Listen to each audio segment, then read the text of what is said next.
बेटा, आज हम शुरू करते हैं मल्टीप्लिकेशन ऑफ मैट्राइसिस।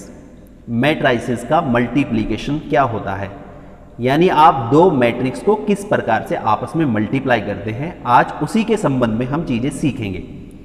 देखिए, सबसे पहली बात मैं आपको ये बता दूं कि अगर आप किन्हीं दो मैट्राइसिस का मल्टीप्लिकेशन ज्ञात करने जा रहे हो तो सबसे पहले आप ये चेक कर लें, जो मेन चीज है कि number of columns in A के अंदर जितने कॉलम है, number of rows in B में उतनी रॉज होनी चाहिए। किन्हीं भी दो मैट्रिक्स को मल्टीप्लाई करने की जरूरी और बुनियादी शर्त यह है कि पहले मैट्रिक्स में जितनी कॉलम है दूसरे मैट्रिक्स में उतनी रो होनी चाहिए। जैसे अगर हमारे पास एक मैट्रिक्स ए है जिसका ऑर्डर m/p है और एक मैट्रिक्स बी है जिसका ऑर्डर p/n है, तो यहां पर पहले मैट्रिक्स में जितनी कॉलम्स हैं सेकंड मैट्रिक्स में उतनी रो हैं। तो इसका मतलब है कि ए बी एग्जिस्ट करेगा, ऑर्डर ऑफ ए बी, और उसका जो ऑर्डर होगा वो m/n होगा। कहने का मतलब ये है कि अगर आप दो मैट्राइसिस को मल्टीप्लाई कर रहे हैं तो सबसे पहले आपको ये चेक करना है कि पहले मैट्रिक्स में नंबर ऑफ कॉलम्स और दूसरे मैट्रिक्स की नंबर ऑफ रोज आपस में बराबर होनी चाहिए, तभी आपका मल्टीप्लिकेशन ऑफ मैट्राइसिस एग्जिस्ट कर सकता है, अदरवाइज वो एग्जिस्ट नहीं करेगा। जैसे इसको हम एक एग्जाम्पल से समझते हैं। हमारे पास दो मैट्राइसिस हैं, एक तो मैट्रिक्स है ए 1 2 3 4 5 6, और इस मैट्रिक्स का जो ऑर्डर है वो 2/3 है, यानी इसमें 2 रोज है 3 कॉलम्स हैं। फिर हमारे पास एक दूसरा मैट्रिक्स है जिसमें 3 रोज हैं और 2 कॉलम्स है 3/2 का। तो सबसे पहले हम ये चेक करते हैं कि क्या ए और बी एग्जिस्ट कर रहा है। देखो, ए में जो नंबर ऑफ कॉलम्स 3 हैं और बी में नंबर ऑफ रोज 3 हैं, तो इसका मतलब ए इंटू बी क्या कर रहा है, एग्जिस्ट कर रहा है। तो हम यहां पर ए इंटू बी निकालेंगे। तो जब हम ए इंटू बी निकालेंगे तो पहले मैट्रिक्स ए लिखा, फिर हमने मैट्रिक्स बी लिखा। देखिए, जो रिजल्टेंट हमारा मैट्रिक्स होगा उसके जो एलिमेंट्स आएंगे उनको बहुत सावधानी से हमें ऑब्टेन करना है। यानी पहले मैट्रिक्स की प्रत्येक रो दूसरे मैट्रिक्स के प्रत्येक करस्पॉन्डिंग कॉलम से मल्टीप्लाई हो जाएंगे एलिमेंट्स, और उनको आपस में एलिमेंट्स को हम जोड़ देंगे। यानी मल्टीप्लिकेशन तो रो बाई कॉलम होगा, लेकिन उससे पहले हमें ये चेक करना है कि ए के अंदर जितने कॉलम्स हैं बी के अंदर उतनी रोज होनी चाहिए। लेकिन जब आप मल्टीप्लाई करोगे तो पहले वाले मैट्रिक्स की रो दूसरे मैट्रिक्स के करस्पॉन्डिंग कॉलम से मल्टीप्लाई होगी, बल्कि करस्पॉन्डिंग एलिमेंट से मल्टीप्लाई होकर के जुड़ जाएंगे और एक नया एलिमेंट प्राप्त होगा। देखिए, इससे आपको समझ में आएगा। अब जैसे हमारे पास ये दो मैट्राइसिस हैं 1 2 3 4 5 6 -3 -2 0 1 -4 और -5, तो पहले मैट्रिक्स की एक रो को आप पकड़ लीजिएगा 1 2 3, इसे आप पकड़ लें, और दूसरे मैट्रिक्स के एक कॉलम को आप पकड़ लें और इनके करस्पॉन्डिंग एलिमेंट्स को आप मल्टीप्लाई करें। 1 की मल्टीप्लाई -3 में करें तो माइनस यहां पर लिख दें, बीच में प्लस का साइन आपको लगाना है। फिर 2 की मल्टीप्लाई 0 में करें, फिर 3 की मल्टीप्लाई -4 में। यानी पहले मैट्रिक्स की तो पहली रो ले लें और दूसरे मैट्रिक्स का पहला कॉलम ले लें और उनके करस्पॉन्डिंग एलिमेंट्स की मल्टीप्लाई करके उनको जोड़ दें तो आपका एक एलिमेंट बनेगा। फिर दूसरा एलिमेंट बनाने के लिए पहले एलिमेंट की पहले ही रो लें आप, फिर दूसरे एलिमेंट का दूसरा कॉलम ले लें और करस्पॉन्डिंग एलिमेंट से मल्टीप्लाई करके उनको जोड़ दें। जैसे 1 की -2 में, 2 की 1 में और 3 की -5 में मल्टीप्लाई होकर के जुड़ जाएगा। इसी प्रकार फिर आपको दूसरी रो लेनी है। जब आप सेकंड रो लेंगे तो सेकंड रो की फर्स्ट कॉलम के करस्पॉन्डिंग एलिमेंट्स में मल्टीप्लाई होकर जोड़ देंगे, 4 की -3 में, 5 की 0 में और 6 की -4 में। फिर पहली रो सेकंड कॉलम आ जाएगा, तो पहली रो सेकंड कॉलम के करस्पॉन्डिंग एलिमेंट्स की मल्टीप्लाई हो जाएगी, और इन सभी को मल्टीप्लाई करने के बाद जब आप जोड़ोगे तो आपके पास एक मैट्रिक्स आएगा ए बी -15 -15 -36 और -33। तो ये आपका रिजल्टेंट मैट्रिक्स होगा। तो ये रहा आपका मल्टीप्लिकेशन ऑफ मैट्राइसिस। जो इंपॉर्टेंट बातें क्या है, आप अगर दो मैट्राइसिस को मल्टीप्लाई करने जा रहे हैं तो नंबर ऑफ कॉलम्स बराबर नंबर ऑफ रोज होनी चाहिए, लेकिन जब आप मल्टीप्लाई करेंगे तो रो बाई कॉलम्स मल्टीप्लाई होता है करस्पॉन्डिंग एलिमेंट्स में। अब हम देखते हैं properties of multiplication of matrices. जब आप मैट्रिक्स को मल्टीप्लाई करते हैं तो कौन कौन सी प्रॉपर्टीज लागू होती हैं। सबसे पहले कॉम्यूटेटिव लॉ पर हम विचार करते हैं।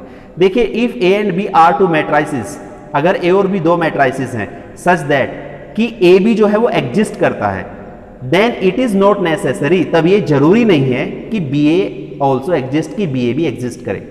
तो इसका मतलब ये हुआ कि multiplication of matrices does not follow the commutative law, वो कॉम्यूटेटिव लॉ को फॉलो नहीं करता। ऐसा हो सकता है कि ए भी एग्जिस्ट करे, लेकिन ये जरूरी नहीं है कि बी ए भी एग्जिस्ट करे। तो इसीलिए पूर्ण रूप से multiplication of matrices does not follow the commutative law. उसके बाद नंबर 2 एसोसिएटिव लॉ।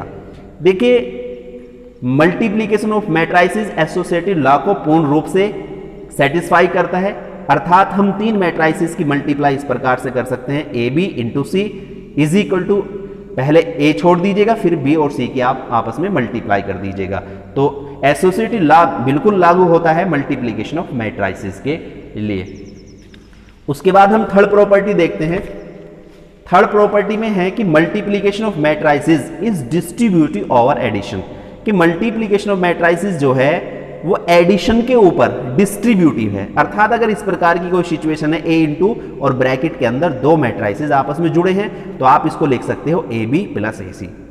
फिर फोर्थ पार्ट है कि if the order of matrix A is M by N, कि अगर एक मैट्रिक्स ए का ऑर्डर एम बाई एन है, तब आप एम ऑर्डर का यूनिट मैट्रिक्स ले लें, फिर उसकी आप ए में मल्टीप्लाई करें तो नतीजा ए आएगा, या आप पहले ए ले लें फिर एन ऑर्डर का मैट्रिक्स ले लें, यूनिट मैट्रिक्स ले लें, तो दोनों की मल्टीप्लाई भी ए आएगी। ये इंपॉर्टेंट है बहुत। अब देखते हैं फिफ्थ। देखिए if A is a matrix of order M by N, अगर A M by N order का एक मैट्रिक्स है and O is a zero matrix, और ओ जो है वो जीरो मैट्रिक्स है, देन तब क्या होगा, एम बाई एन ऑर्डर का ए मैट्रिक्स, आपको एक zero matrix N by P order का लेना है, तो इनका जो रिजल्टेंट आएगा वो जीरो मैट्रिक्स आएगा, लेकिन उसका ऑर्डर एम बाई पी होगा। ठीक इसी प्रकार से यहां भी हो जाएगा। अब कैंसिलेशन लॉ, देखिए कैंसिलेशन लॉ जनरली जो है मल्टीप्लीकेशन के लिए होल्ड नहीं करता। A B is equal to A C में आप यहां कैंसिलेशन लॉ बिल्कुल नहीं लगा सकते। शर्त यह है कि ए जीरो के बराबर नहीं होना चाहिए और बी और सी भी आपस में बराबर नहीं होने चाहिए, तो यहां कैंसिलेशन लॉ आपका बिल्कुल भी नहीं लगेगा।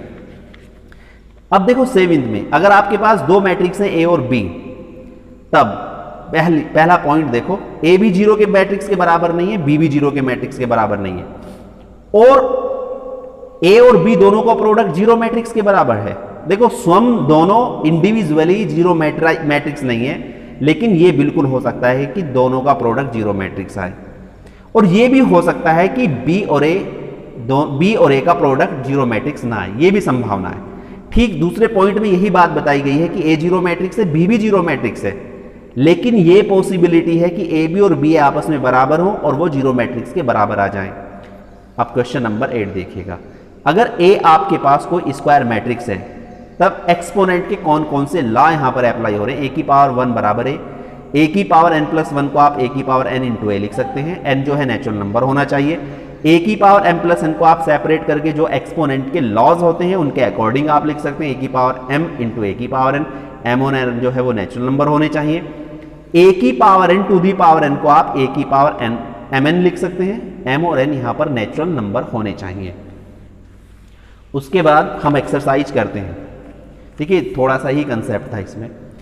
एक्सरसाइज 3B का पहला question, find A B and B A if exist. आपको ए बी और बी ए निकालना है, लेकिन कब, जब एग्जिस्ट करता हो।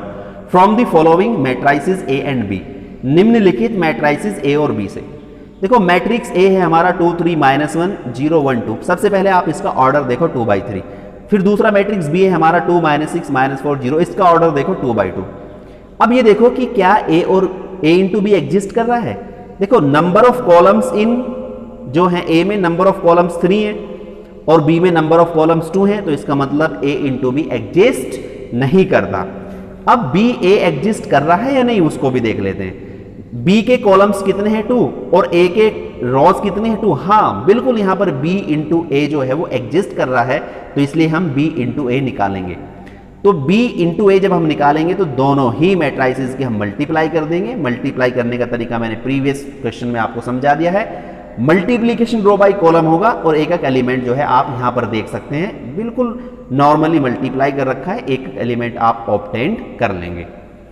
उसके बाद क्वेश्चन नंबर 4, और इसमें देखो एक बात है जो इंपॉर्टेंट बताने वाली है, ये एक्सरसाइज मल्टीप्लीकेशन पर बेस है और मल्टीप्लीकेशन बहुत आसान है। तो ज़्यादातर कोशिश आप स्टूडेंट्स ही करें कि ज़्यादातर वो क्वेश्चंस को खुद करें। मैं केवल जो थोड़े से ट्रिकी क्वेश्चन है उनको ही सॉल्व कराऊंगा, बाकी क्वेश्चंस आपकी जिम्मेदारी बनती है, आप ही करेंगे। अब जैसे क्वेश्चन नंबर 4 है तो इसको ही देख लेते हैं। a बराबर cos theta sine theta minus sine theta cos theta. तब आप शो करो कि a स्क्वायर बराबर cos 2 theta sine 2 theta minus sine 2 theta cos 2 theta. देखो a स्क्वायर जो है वो a इंटू ए है, तो a आ गया, आपने a मैट्रिक्स लिख लिया, फिर आपने a मैट्रिक्स लिख लिया। अब इन दोनों की जब आप मल्टीप्लाई करोगे वो मल्टीप्लीकेशन ऑफ मैट्राइसिस के according cos theta into cos theta cos square theta, sine theta into minus sine theta sine square theta. फिर दूसरा एलिमेंट आ जाएगा cos theta into sine theta plus sine theta into cos theta. तो आप जब multiply कर लोगे cos square theta minus sine square theta को आप कोस 2 थीटा लिख दोगे, ये दोनों टर्म्स जुड़ जाएंगी और ये हो जाएगा 2 साइन थीटा कोस थीटा। फिर इसमें से माइनस कॉमन ले लीजिएगा और ये फॉर्मूला बन गया आपका कोस 2 थीटा का। उसके बाद ये ब्रैकेट जो है आपका ये भी जुड़ करके -2 साइन थीटा कोस थीटा हो जाएगा। तो कोस 2 थीटा साइन 2 थीटा और ये आपका -k साइन 2 थीटा और ये कोस थीटा हो जाएगा आपका। तो इस प्रकार से आप a स्क्वायर भी फाइंड कर लेंगे। तो बेटा बाकी की जो क्वेश्चन है आप लोग स्वयं अटेम्प्ट कीजिए पूरी एक्सरसाइज को। मैं उम्मीद करता हूं आप लोग इस एक्सरसाइज को बड़ी आसानी से हल कर लोगे, इसमें कोई ज़्यादा डिफिकल्टी वाली बात नहीं है। अच्छी एक्सरसाइज है, इंपॉर्टेंट है, ज़्यादा से ज़्यादा क्वेश्चंस आप स्वयं करना। आज के लिए इतना ही, धन्यवाद।